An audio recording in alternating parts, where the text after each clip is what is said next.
Hello and welcome back. Today I'm going to start talking about the major minerals. In particular, we're going to talk about these two, sodium and potassium. American diet has too much salt in it and not enough potassium. You can get potassium from foods like avocado, bananas, potatoes, spinach, fish, citrus juices, and beans. Let's go into the reasons why you need more potassium in your diet and less sodium. Okay, first of all, the roles of sodium. Sodium is the principal cation in the extracellular fluid in your body. It's required for nerve impulse and nerve transmission, and it's required for muscle contraction. Sodium travels freely around your body and in the blood, and it's filtered by the kidneys and very tightly regulated.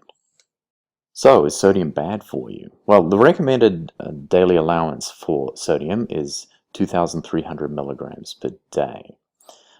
In adults in the United States, that number is routinely exceeded, and in fact, the average is around 3,400 milligrams per day. So, does high salt in your diet lead to high blood pressure or hypertension? Well, salt's not the whole story, but it certainly can predispose you to having higher blood pressure. So the question really is about balance, about balancing your sodium and potassium in your diet. We'll talk more about this as we go on. The roles of potassium are similar to the roles of calcium. It's the principal intracellular calcium cation that's inside of your cells. It's required for the tricarboxylic acid cycle and metabolism. It's essential for nerve cell function and muscle contraction, much the same as sodium, and along with sodium is required for fluid balance in your body. Potassium is required with a daily allowance of 1,600 to 2,000 milligrams per day, and similar amounts to sodium. Deficiency will lead to high blood pressure and also to an increased sensitivity to dietary salt. So it's important to balance your potassium intake with your sodium intake. There is a toxic upper limit for potassium intake of 4,700 milligrams per day. You won't exceed this limit by eating foods. It's only possible to do this using supplements. If that toxic level is exceeded, you'll see nervous system problems, nerve tingling, you can get confusion, and in fact, your heart can stop at very high levels of potassium ingestion. So why are sodium and potassium paired in this talk? Well, it's because inside and outside of cells, this is a cell membrane here, sodium and potassium are actively moved. Sodium is actively pumped out of cells into the blood, and potassium is pumped into cells. This is a antiporter. These sodium being pumped out and potassium being pumped in is coupled together, and it requires energy. So cells are maintaining this all the time, coupling sodium and potassium. So how can you reduce blood pressure? Well, one of the key approaches to reducing blood pressure alongside of medications is this dietary approach called a DASH diet. DASH stands for a dietary approach to stop hypertension. The DASH diet has low fats, particularly saturated fats, moderate protein and carbohydrate intakes.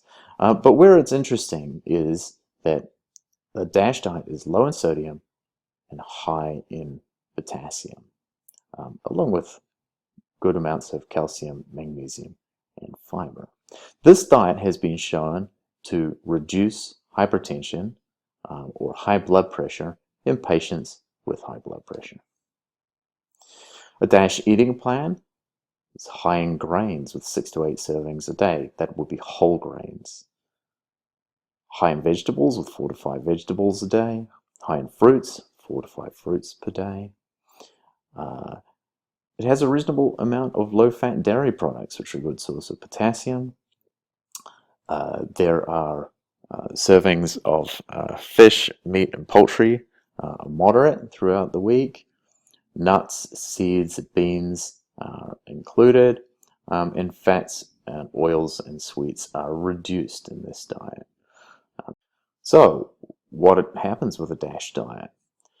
What you can see in this study, looking at potassium intake and risk from stroke, this would be the risk of having a stroke in people in these studies. You can see that those who have higher potassium in their diet are at significantly reduced risk in almost all of the studies of having a stroke.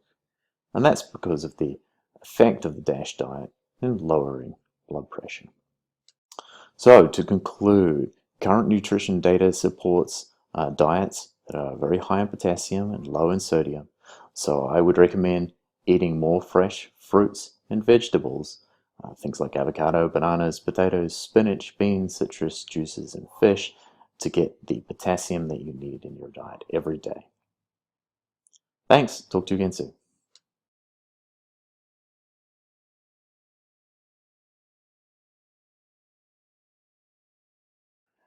The reference textbook that most of these videos follow is Understanding Nutrition by the authors Rolfs and Whitney. I use the 15th edition by Cengage Publishing.